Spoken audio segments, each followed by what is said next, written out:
up, guys? It's your boy, Barca Boy 103. Today we're going to be reacting to the Barcelona news over the past few days. We do have some key topics to discuss. Firstly, I'm going to give you guys a recap of deadline day, what was involved around Barcelona, who are going to be targets from the summer transfer window in the future as well. We have big updates on Nico Williams, Jonathan Tah, and also Kingsley Coman. And Barcelona did make, of course, a deadline day signing, but not for the first team, but for the B team in Barca Athletic. And we signed David Oduro, a player that's come, of course, on trial a few times now that I've talked about on the channel. And we also have some updates on Barcelona capitalizing on the African market, and another player that will be coming very soon for a trial as well. We have big contract renewal updates as well on Marc, Bernal, Pau Prim, Gerard, how much Hansi Flick loves Sergi Dominguez and Inigo Martinez. Huge injury updates as well on Frenkie and Ansu. What's the situation? Will they be coming back before, after, or later on the September international break? And finally, we do have a big update on the Nike deal and how Barcelona's plan now is to return to the 1-1 rule before the winter transfer window. And of course, the second kit will be released tomorrow as well. We'll discuss all those details. But before we get into it, make sure you guys smash that like button down below. Let's check out the 200 likes in this video. Be very much appreciated. Also, if you're new, make sure to subscribe down below if you haven't already, and let's get into it. Let's start off with the news in regards to behind the scenes and also now new inside information on Barcelona's activity in the previous summer transfer market. Now, firstly, we're going to talk about Jonathan Tah. As we all know, over the last week of the transfer window, Barcelona were, having a strong pursuit in for him. They even, according to some reports, submitted a bid of around 20 million euros for him. The reality is, of course, we did not sign him in the summer, but the club are still tracking him as a possible free agent, of course, in 2025, in about a year's time. Now, 21 Marti, they come out saying that Barcelona's interest in Jonathan Tah is real, but they are looking at either a summer or maybe even a move for the winter transfer window. Of course, if he does not go to Bayern Munich, Tah will always remain on Barcelona's list. He is seen as a market opportunity, so we could maybe see him as a free agent. Of course, Barcelona have a history of signing free agents. We didn't sign one last summer, of course. That was the first summer we didn't sign one under Joan Laporta's second tenure, so maybe he'll bring it back up once we hit the summer now, because there's going to be a lot of free agents, Van Dijk, Trent, Mo Salah, Taha, Joshua Kimmich. There's going to be some big names that contracts do expire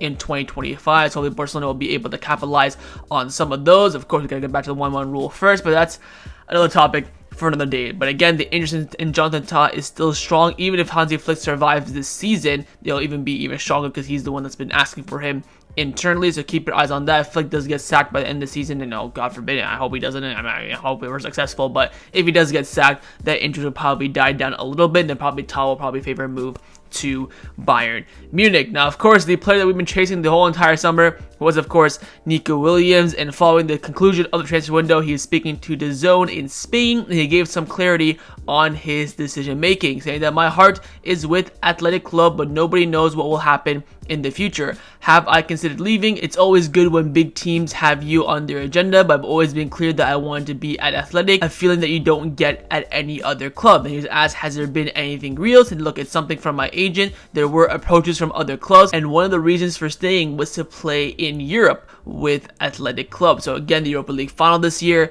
will be held at the San Mamés. It's kind of, Athletic Club's big dream to win a European trophy in their stadium. So we knew that as well. And he also mentioned in this interview that he told Athletic Club 3 days after he came back from vacation that he was going to stay at Athletic Club. So we saw those videos of him returning to training and then getting the number 10 shirt and all this stuff.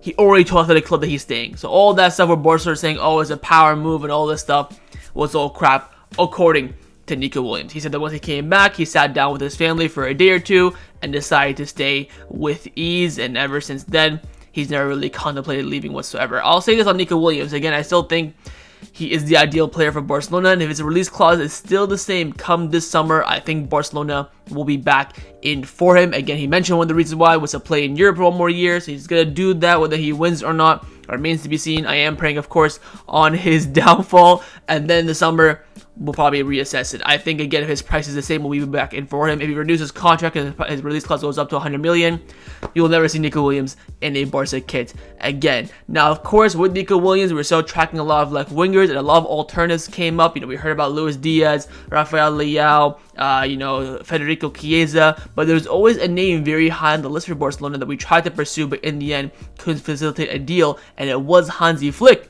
pushing for it. It was Kingsley Coman. Fabrizio Romano came out saying that Kingsley Coman was on top of Hansi Flick's list, including, of course, elected Nico Williams as a new left wing signing. He also had him higher than Chiesa. So if Nico Williams did not end up coming, and we had enough room and money to sign a left winger, Hansi Flick and the club had Kingsley Coman next on the list, ahead of the likes of Luis Diaz, Rafael Leao, Federico Chiesa. So when you hear these reports about, big bomb for Leao in the final few days of the window, it was all, again, crap. So you can easily tell now when the media is trying to persuade you and trying to, instill confidence and keep the hype going.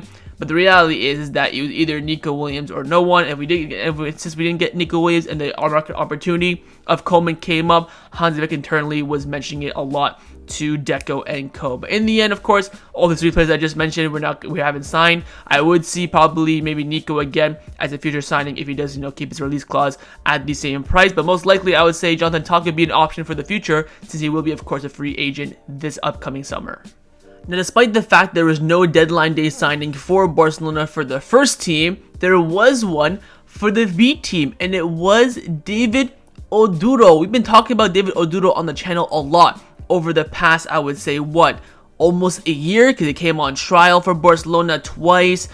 He was also on trial with Chelsea, and Barcelona will decide whether not to sign him or not. And in the end, they have done so. The club released an official statement saying that Barcelona have reached an agreement with the Guyanese side for the transfer of David Oduro, and he will join Barca Athletic. He also had a 3-year contract until June 2027. Fabrizio Romano, of course, broke the news on deadline day as an exclusive as well, so shout out to him. So again, we had, of course, David Oduro. We had, of course, Ibrahim Diarra do a trial at the same time as David Oduro as well. Of course, the winger who did really well the last under-17 World Cup. I think where Noah Darvik won it with Germany, if I'm not mistaken. My memory serves me correctly. But again, we've been hearing a lot over the past year about Barcelona capitalizing on the African market, and they don't want to stop there with just David Oduro. Sport came out saying that in the next few days, Dreams midfielder Abdul Aziz Izza will arrive to Barcelona to undergo a trial period as well. Izzy has many offers on the table, but he wants to try a few weeks training at Barcelona to try and convince the club. He's now just turned 18, and the club could sign him, and Aziz now is just waiting for his visa to be able to head over to his trial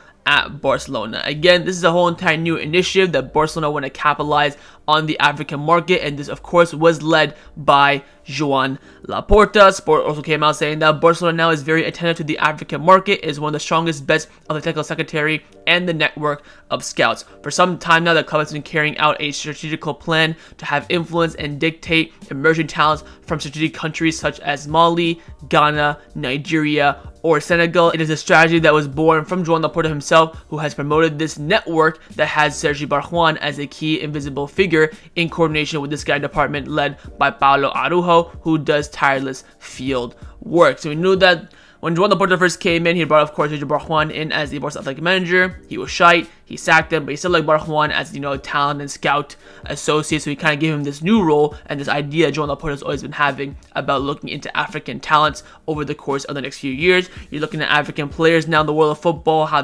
how much views AFCON gets nowadays as well. It's growing and growing and growing, and Barcelona want to be there to scout those young players, nurture them in the way that Barcelona want to nurture their talents through the Barcelona way, and then, of course, have them as elite players in the first team. Hopefully, that is the plan. So we'll see how Barcelona do that. Again, there's going to be other players now doing the specific trial periods. And again, Ibrahim Diarra did his a few months ago, and now Abdul Aziz wants to come do his as well. So again, there's movement here, and we'll see how well these African talents do at Barcelona, and see how this project in terms of networking Africa does pan out. Let's now discuss some contract renewal updates around the club of Barcelona. We don't just have first team updates, we also have some updates around the B team as well. And this case for me is very, very interesting in Pau Prim. Of course, with the injury of Marc Bernal, the only in-house natural replacement that we do have is the Barca Athletic pivot in Pau Prim. But again, he's not really training with the first team. He's not involved too much. And everyone's wondering why isn't that the case. But now we have clarity. Gabriel Sanz and Mundo Deportivo came out saying that Pau Prim was expected to join the first team after Marc Bernal's injury. However, his contract situation, which ends in June 2025, is the most likely preventing his promotion. The issue already came up during preseason when he didn't join the tour in America. Of course, we talked about this on the channel, how he did not travel with the team to America because he did not reach agreement in time to renew his contract, and this is the same reason why he is not getting involved in the first team. Another thing as well is that Pau Prim initially was named the captain of Barca Athletic during preseason, but once preseason ended, they named the captains officially. They gave it to Alex Garrido, Unai Hernandez, Sergi Dominguez, and Asterlaga. So he went from being the captain in preseason to not even being in the top 4 or the 4 selected as the captains for this season, which again shows the situation that's happening right now. So we won't probably see Pau Prim after the international break either, with the injury situation that we do have right now. He's not committing at least his short-term to medium-term future with Barcelona, and that's what the club does not want to give him the opportunity in the first team. So unless he renews his contract, we unlikely will not see him, unless God forbid we get another injury where we kind of force our hand to maybe play him. But maybe with the players coming back, it will make it difficult for him anyways. But this is the reason why we're not seeing Pau Prim coming in to replace Marc Bernal, is because he is not reaching an agreement right now to renew his contract with Barcelona. Speaking on Marc Bernal, the next contract renewal update is on Marc Bernal, as the club are planning on offering him a bumper new contract after his ACL injury. Tony Martin came out saying that Barcelona plan to extend the contract of Marc Bernal for a long-term deal until 2029. In the next few weeks, the plan is to activate contacts with the players' camp with that aim. Now, I will say this, the club did want to do the same thing with Gavi last year, did his ACL out for a year. Gavi kind of needs a renewal. His contract does expire in a year and a half in 2026. So there's going to be we thought there'd be some movements there. It's now a year later, he's almost back, and there's not been any developments whatsoever in his contract. Of course, with Bernal, it will be different. Keep in mind, again, Bernal is 17. He cannot sign an official professional contract right yet. He'll probably have an agreement, like what Kubarsi and Lamine Yamal did, sign another, a 2-year deal, but the automatic option from both parties to extend it for like 3 or 4 years. So we'll probably see a similar to renewal to what we did with Kubarsi, Lamine Yamal, and Fermin Lopez over the past year. But wait and see how things do progress and how things do develop. I don't think it'll be a walk in the park as it should be, because again, we thought it would be the same case with Gavi last year, but that wasn't reality, unfortunately. So we'll wait and see how things do turn out. But again, the club are planning and do want to renew the contract long term of Marc Bernal. The next and final contract renewal update is on the contract renewal of Gerard Martin. Now, Relivo have come out saying that Gerard Martin's current contract ends in 2025 and Barcelona are working to extend it for a long term. Several clubs have asked about him, but the player prioritizes continuing at Barcelona. Now the parties need to agree on the renewal terms. Hansi Flick holds Gerard Martin in very high regard and is convinced by him. Now, since his contract ends this upcoming summer, I get it, but this man has not moved me one bit whatsoever. I have no idea what Hansi Flick sees in him. This might be Hansi Flick's first L in my book, because I have not seen anything that's encouraging about Joan Martin whatsoever. He is a good crosser, I'll give him that. Apart from that, he's very, very, very, very mid. We saw that, of course, against Vallecano. Got hooked at the hour mark, should have got hooked at halftime. And we saw the big difference that there is between him and Balde. I don't know, man. I'm not too moved by him, but again, we're going to be stuck with him for at least the rest of the season, or maybe he'll leave in January. We get Reguilon on loan from Tottenham. Who knows what's going to happen with that, but I'm not moved by him, so hopefully the club do like kind of maybe a 2 or 3 year deal, but we'll wait and see what terms they do agree upon. I understand that we should definitely redo his contract to at least retain some sort of value, so if we want to at least move him on in the summer, we can at least get a few million for him, extra, percent of a future sale, buyback option, sell-on clause, whatever the case may end up be. But again, the club right now are planning on giving Gerard Martin a new contract. Now, on the topic of players that Flick is picking and backing, there is another one, and that is Sergi Dominguez, who of course made his debut against Valladolid over the past weekend, and he's been a player that Hansi Flick has been using and pushing a lot during preseason and of course the start of the current season. Now, Tony Martin came out saying that almost every preseason brings a few pleasant surprises, and Sergi Dominguez is one of them. The youth player captivated Hansi Flick in the summer, and the coach gave him his debut in the league this past Saturday and already has a center back as a member of the first team. To a certain extent, he reminds Hansi of a German center back. He's almost 190 meters tall, physically strong, forceful in clashes, and consistent and reliable because he rarely makes things difficult for himself. In addition, his tactical intelligence in quickly absorbing what the German asks from him has convinced the coach that Sergi can be useful this year. Of course, Dominguez has been highly regarded in the academy. I think he did his ACL 2 years ago or something like that when he was really like coming up, and that's why his progression kind of slowed down a bit. He had a few injuries, but now he's kind of fully fit, getting a chance, and he's doing well. I was very impressed with him in the preseason as well. I think he did better than Joan Martin. I'll tell you that. I'll tell you that much right now for free. But again, came on his debut, looked really calm and composed. We saw, of course, Valladolid having a few opportunities over the top, and him being composed. He of course had a 2v1 as well, where two Valladolid players were pressing him. He was calm, cool, composed, progressed the ball forward. So he is looking like a good player. We'll wait and see how things do progress this season. God forbid we have any injuries, he might get an opportunity, or maybe Flick will pick him tactically. So we'll see how things do play out, but keep our eyes on Sergi Dominguez as a potential rising star for Barcelona this season. Now, another center back that Hansi Flick does trust a lot is, of course, Inigo Martinez. Now, Sport came out saying that Inigo Martinez has earned Hansi Flick's total trust. He is showing all the virtues, forcefulness, good positioning, clarity in the ball's exits, and being one of Flick's favorites as he is the only left-footed center back, of course, in the squad. At the age of 33, he is a great example in training. He always gives 100% as Flick wants. And one more thing, thanks to his experience, he's helping the youngsters a lot as well, especially Kubarsi, his partner in the central of defense. If he continues like this, there are surely going to be talks over his future in the coming months, as he does, of course, have a contract that expires this summer in June the 30th, 2025, and he could expect to remain as a Blaugrana for another year.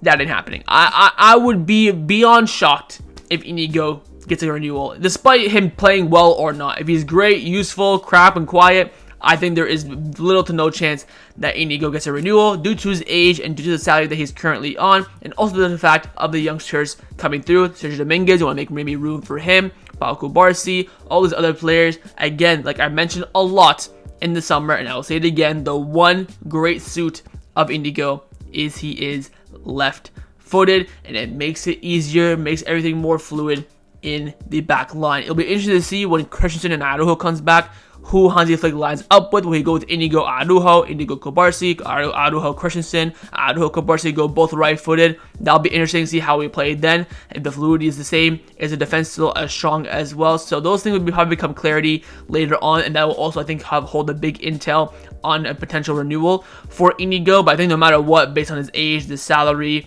he's getting on at this point, the youngsters that we do have coming through, I'd question very highly whether or not Inigo will be offered a renewal or not. Let's now discuss some of the injury updates around the first team at Barcelona. Firstly, on an update on Marc Bernal's surgery. Now, his surgery was supposed to take place tomorrow, September the 4th, Wednesday, but it has been postponed. Gabriel Sanz and Mundo Deportivo came out saying that recent medical tests conducted by Barcelona's medical team on Marc Bernal have led to a change in the scheduled date for his surgery. The club initially planned for him to undergo surgery on September the 4th, again this Wednesday, tomorrow, 10 days after his injury to his knee. However, they now decided to wait another week with the exact date still to be determined. The reason why they're waiting is because there is still a lot of inflammation in his ACL, i.e. in his knee. It's still bruised heavily, it's still inflamed a lot, so it's too dangerous to operate on the surgery. What they usually do is they have the injury, wait for the swelling and for the bruising to go down, then they operate, but his swelling and bruising is still there. So we're going to have to wait another week or so until Marc Bernal goes under the knife. Again, won't really prolong, or it doesn't really matter. At this point, he's going to be out for a year regardless, so a week extra is not going to really kill anyone, unfortunately. But we do have some positive injury update news, and that is that yesterday Ansu Fati returned to training. He did some work on the grass, which of course does mean that by the international break's end, hopefully he'll be fit. He's of course training on the grass now. He has 2 weeks to get fully fit, and hopefully that will be the case. He can be at least in the squad list for the next match against Girona. Romano also mentioned that Flick trusts him a lot for the present and for the future of Barcelona. We will talk about Ansu Fati's future later on after this segment. Also, decent, I would say, a pro and a con, positive and a negative injury update on Frenkie de Jong. Now, it's going to be very, very tight with this, in the sense that it's either going to go really good or really bad. Now, Fernando Polo, Mundo Deportivo is saying that 4 months have passed since Frenkie de Jong suffered his ankle injury, of course, in the Clásico against Valverde, and he still feels discomfort. He does not want to play until he feels fully fit, but Barcelona urgently need him. The club wants him to play, and they have told him to try it even if it has some discomfort, with many other professionals do so as well. Meanwhile, the player only wants to return when he's at 100%. In this context, Barcelona have given de Jong 15 days to see how his ankle evolves and if he can play. If the player does not seem fine, the club will recommend him to have surgery to end this discomfort once and for all, so that he can have at least help the team in the second phase of the season. Hansi Flick hopes to have him back after the international break. If he does not return by then the club will have to make a decision, which in any case the player will have to accept because he owns his legs. Basically, this means that Barcelona have had enough. They're like, okay, you gotta come back at this point. You have this conservative treatment for so long now. What's going to be happening at this point? Now, Ben Aid also came out saying that Frenkie de Jong has always refused to have surgery for his treatment. He will try to return after international break. If he cannot do it again, then maybe he'll have to reconsider agreeing to a surgery, and this is the situation as of now. If Frenkie de Jong does surgery, ladies and gentlemen, he'll be out for another 4 months. That is the reality. He will not be back until round 16 of Champions League. And remember, Champions League goes until the end of January. So he'll be out for almost a year with a discomfort that could have been solved 4 months ago. If he had the surgery right after the Clásico, he would have been back by now. Bada bing, bada boom, everyone's happy. With the Euros, though, I understand why he wanted to go conservative to be the tournament for his national team. I understand that, but once the Euros ended, they should have announced he had surgery. Because I'd rather him come back in October, November than being forced to come back end of September. And they're like, I can't really come back, let's have the surgery. This is the situation we're in right now with Frenkie de Jong. It is a 50-50. He could come back after September international break, balling, playing, no discomfort, we're fine. Or he can go under the knife and he'll be out until February. That's the reality of the situation. So we'll see how this plays out. It's going to be very, very interesting. Now, finally, quickly on both the two players in Frenkie and Ansu, Marc are reporting that in the coming days, if Ansu Fati progresses continues, he will gradually join the group training session. In fact, Hansi Flick forecasted that both Ansu Fati and Frenkie de Jong will be able to join the team after the international break, but the coach will not take any risk either. So Hansi Flick believes and feels like Ansu Fati and Frenkie de Jong will be semi, if not fully fit, come the end of the September international break. I think what's Ansu, we're looking very, very positive. Of course, with the fact that he's back on grass yesterday shows that enough that he'll be back, I believe, at least in the squad list for the Girona match. With Frenkie de, we're seeing nothing. I've seen some images of him like in the background of some sort of training videos here and there getting leaked. Nothing too crazy, but with Frenkie, that's where the big question mark is. Again, with Bernal's injury, we're kind of lacking numbers in the midfield, so Frenkie is really needed more right now ahead of Ansu, even though, of course, we'll take Ansu Fati back. No worries whatsoever. So we'll see. Again, Bernal out for a year. We can't think about him. We are looking right now at Ansu and Frenkie. Of course, Eric is back now, which is great. He'll be very important for us. And Frenkie and Ansu coming back as well would be absolutely fantastic. Then, of course, Christensen will probably be back, I would say, in just about a month. Then Araujo and Frenkie near the end of... Not Araujo and Frenkie, Araujo and Gavi near the end of the year. So we'll see how things do play out. But again, this September international break is going to be a big decider for both Frenkie de Jong and Ansu Fati's fitness. Let's now discuss some of the news surrounding Barcelona over the past few days. First, I do want to talk about the situation of Ansu Fati and how much Hansi Flick has been backing him over the course of the summer. Now, Mateo Merito came out saying that when it comes to Ansu Fati, who was one of the many Barcelona players that were linked with the departure, I think the injury ruled that out ultimately. However, I do believe that this topic we were likely to be discussing in January. Even if it might not have been a permanent deal, many Saudi clubs would have been taking him on loan, but I don't know if Sevilla were one of those sides that have shown interest in him. Between now and January, we'll get a better idea of what kind of role Ansu Fati might play in Hansi Flick's plans. It is worth noting that with Victor Roque having left to join Betis on loan, Flick said in preseason he was trying Ansu Fati as a number 9. So the Fati situation is still open. He could potentially leave in January if he does not do well, does not have a prominent role. Again, he is on 150,000 euros per week, so he's not really helping the squad. A loan move would, of course, be beneficial for all parties, or maybe even selling him at this point. But again, it is now his time. We, of course, as on the rise of Ansu in preseason, he got injured. I sold my stocks. I still am not buying back those stocks quite yet. Maybe I probably won't at this point, but this is his chance. From September until January, provides a different outlet, perform, whether it's on in the striker position, on the left-hand side, wherever Flick plays you, you have to perform. Everyone wants something but the best for Ansu Fati. We've not seen a number 10 in a Barcelona shirt now for almost a year and a half. You know, it's something that all the culés around the world want. If you can ask any culé right now, what do you want the most? Apart from, you know, winning the Champions League, it'd be Ansu Fati remontada. I'm being completely honest here. So we will see how things do play out. Again, the trust the manager has in him is huge. Of course, we saw back in February, Hansi Flick going to, you know, Brighton games, left, right, and center to watch Ansu Fati. Everyone's thinking like, oh, it's a scouting mission for Hansi Flick to, you know, resurge Ansu Fati. Hopefully, that is the case because we all know the ability of Ansu Fati when he is fully fit. But he's just not fully fit all the time. That's the issue. So we'll see how it comes back. It'll be very interesting to see, you know, the hype, the moment. Again, ball day and all the Lamine Yamal always hyping, you know, Ansu Fati, oh, we're friends, blah, blah, blah. We want him to come back in the best shape possible, all that sort of stuff. So we'll see how it plays out. But again, not only do the teammates, but also the staff have huge confidence in Ansu Fati, and hopefully he can return the favor to them on the pitch.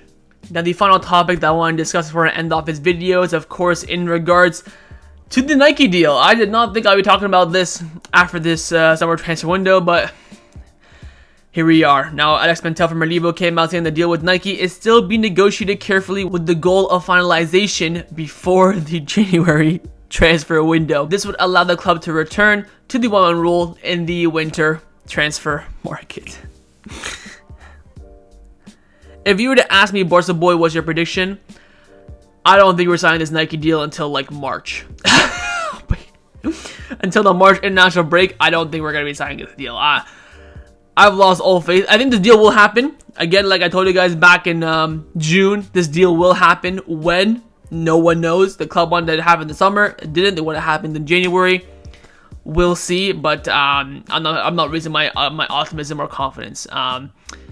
If I make a prediction now, I would say like just before the summer, because by then the summer's like, okay, fucking hell, you gotta get this done like now. Like it's been like a year. What the hell are you guys doing? Plus election time will be then as well. So I think by the summer will be good, but by the winter, won't count your chickens quite yet. Now, in regards to Nike, by the way, tomorrow is gonna be a big day for Barcelona. The second kit will be launched. Finally, the kit that everyone has been looking forward to has been delayed about 5 times now. It was August the 5th. Then the 12th, then the 18th, then the 27th, then the 4th, but now it's finally here. So we will have the, of course, kit launch and announcement. We'll see if, you know, new signings like Pau, Victor, Denny Olmo will be involved in the videos and stuff like that. But tomorrow, the club will launch the second kit. And we'll probably play in the second kit, I would assume. Maybe not against Girona because we want to play in the Catalan kit. But for our other games after that, then we have 3 away games when we come back from the international break. We will probably see the second kit debut at some point. It's a fantastic, stunning, cool kit, and I cannot wait to get my hands on it. And hopefully Barcelona do announce this on time and don't delay it again. But at this point, they can't delay it any further. We still haven't even released the third kit yet. The third kit I'm hearing will be coming out at the end of September. So everything's been delayed. We're just delaying last second FC. But finally, the sexy second kit will be officially unveiled and announced tomorrow.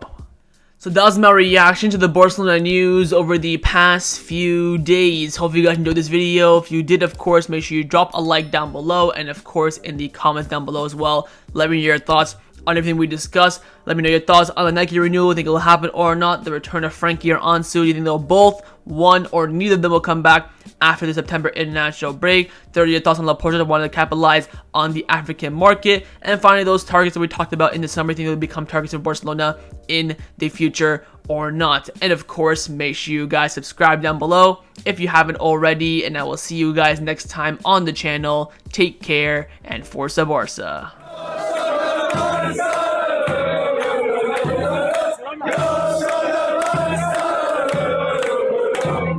Go!